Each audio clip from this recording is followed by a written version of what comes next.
After a series of bad decisions, I found myself in areas of Ethiopia that no tourist should be. It's called Rebo Kanto, but my friends just call it the place that no one can hear you scream. I had been in Addis for about 1 month at this point and befriended a waiter from the restaurant across the street from my B&B. He asked me to come visit his family one night, and I figured it was safe since I knew where he worked, and basically everyone in the street knew both him and me by now. Besides, in the month I knew him, I had never seen any behavior that indicated any danger or unwanted romantical propositions or anything. Well, as soon as we get there, I understand that something is wrong. There are 2 men outside of the family house, but my friend doesn't introduce me and is only talking in their language, so I understand very little of what is going on.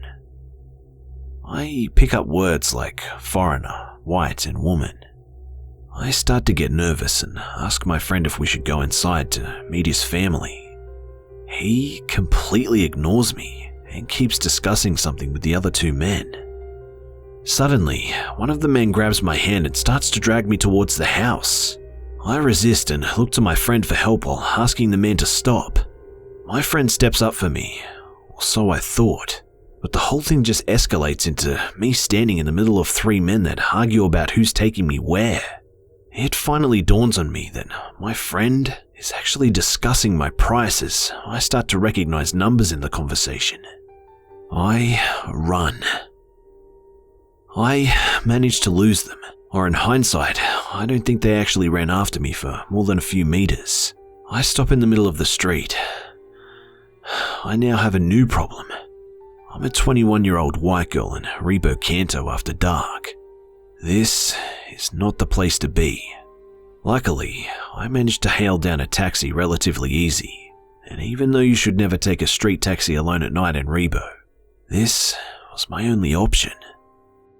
Luckily, the driver was a man of his words and drove me back to the main road, and I am happy to say that I was not sold into the Ethiopian black market that day. I never saw the waiter again.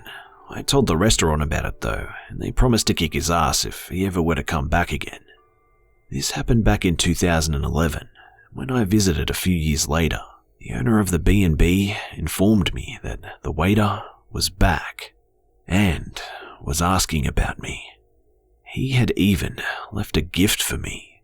It was a traditional Ethiopian picture on a goat skin depicting a woman. It hangs on my wall as a reminder to be careful.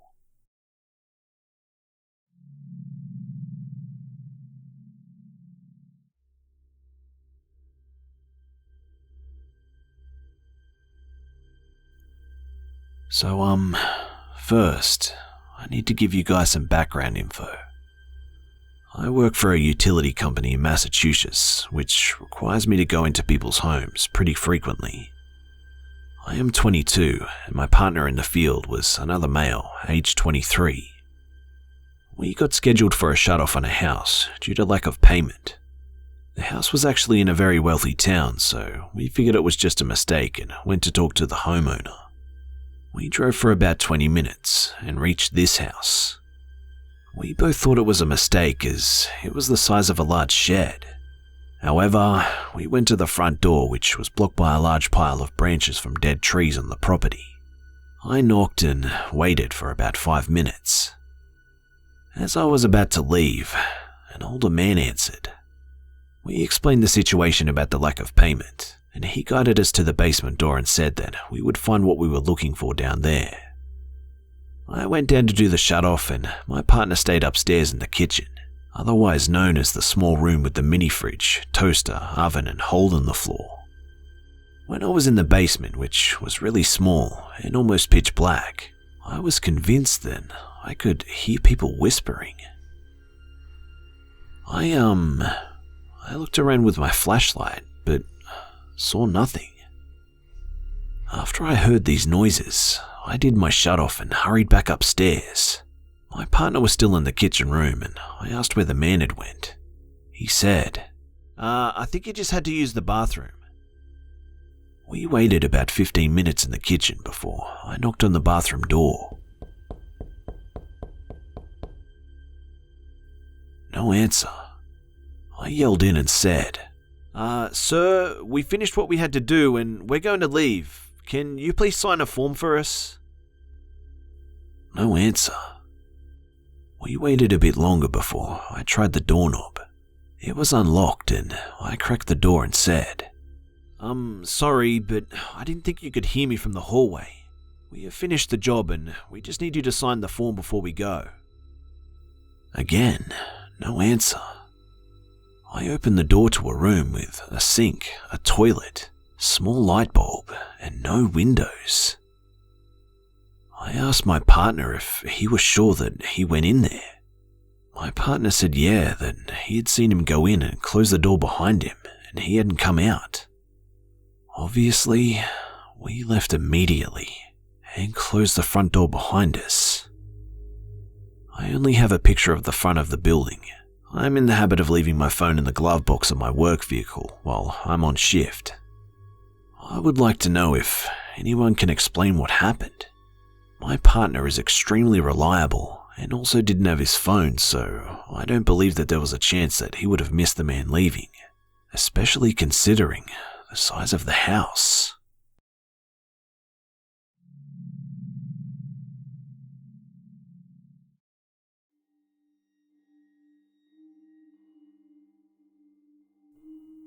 When my oldest son was born, we lived in an apartment that had issues. These are a few examples, but stuff happened constantly until we moved. When I was about to give birth, I was lying in bed, reading. My husband was working third shift, so I was alone. I wasn't sleepy yet, so I know I didn't dream it. But I felt fingers walking across my big belly. Very clearly. It was like the fingers doing the walking through the Yellow Pages commercial, and it freaked me out. When my baby was about a month old, I laid him on a blanket in the living room for a tummy time while I washed up some dishes. I was a typical new mum and I went to check on him every 2 minutes. About the third time I checked him, he was gone. I looked around at a loss because the door was still locked and I never heard anything amiss. So I'm freaking out and about to call the cops when I heard a soft coo. I listened, but I didn't hear anything else and I didn't know what to do.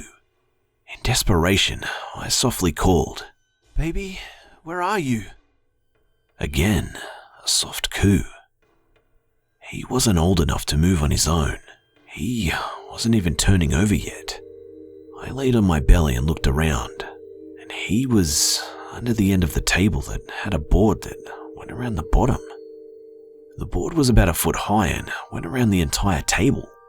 There was no way that he could get under there on his own. When he was a bit older, but still a baby, he had a favorite toy that kept disappearing. It was always on the top shelf at the back of a storage closet that we rarely used. I had to stand on a stepladder to find it. I wasn't looking for it when I found it the first time. I just stumbled across it by accident while looking for something else. It went missing every few days until he outgrew it. When he was older, about 3, he'd tell me about some kids named Malcolm and Graham that lived on the TV. Not in, but on. He said they used to live here a long time ago, but they got sick. There were all kinds of details I can't remember now that made it creepy as hell. It wasn't uncommon to see a flash of striped shirt or even a little boy in my peripheral vision. My husband and I fought like rabid cats in a sack the entire time we lived there. One day my son, he was still 3, and I picked my husband up from work. And when we got home, my little guy flipped out and refused to go into the apartment. I'm talking hysteria on an epic scale. It just wasn't like him at all, so I took him to my mum's house and my husband and I had a talk. He was seeing shit too, and we discovered that we were both scared all the time. We decided to move, and that was when the shit really hit the fan. Why does it always get worse when you decide to leave?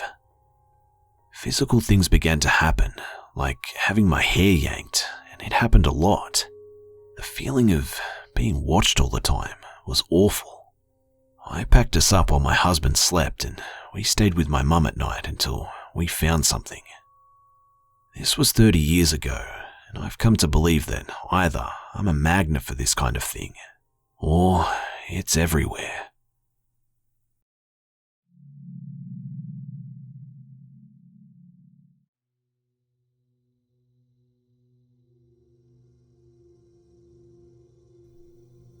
I live about 20 miles from the city in which I work.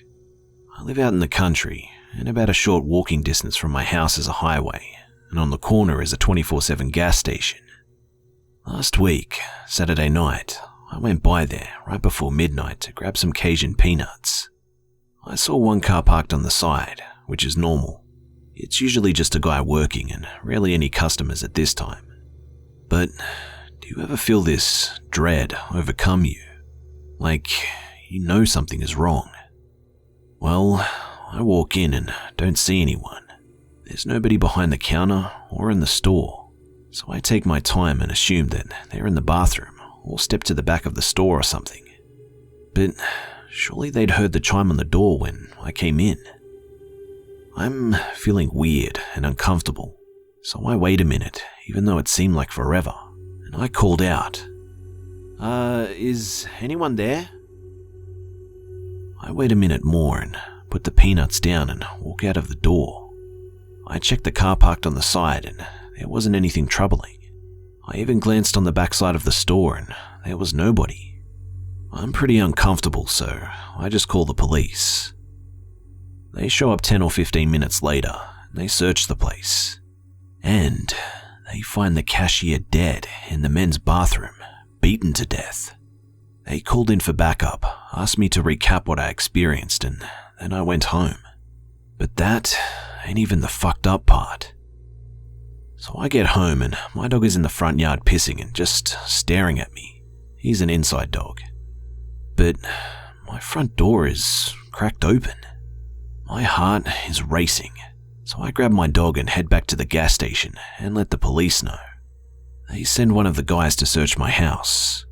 Nothing is stolen or out of place, but there was a sign of forced entry. So this was the last week, and about 5 hours ago, I get a call from my brother who works for the county sheriff's office. Supposedly, they pulled the camera footage, and about 10 minutes before I walked into the store, someone came in, started punching the cashier, and then dragged him into the bathroom. On the footage, you can see me walk in and look around and call out. And then you see me walk out and check out the car, walk to my vehicle and make a call. About the time that I'm in the vehicle, the alleged murderer walks out of the bathroom and sneaks out the back door. And before leaving the view of camera, he takes off in the general direction of my house. Fortunately, my wife was out with some friends watching Beauty and the Beast, again. But I'm convinced that I missed a murderer at the gas station. And then he broke into my house. This week, I had a new security system installed alongside a new front door, but I'm pretty sure whoever did this is still out there.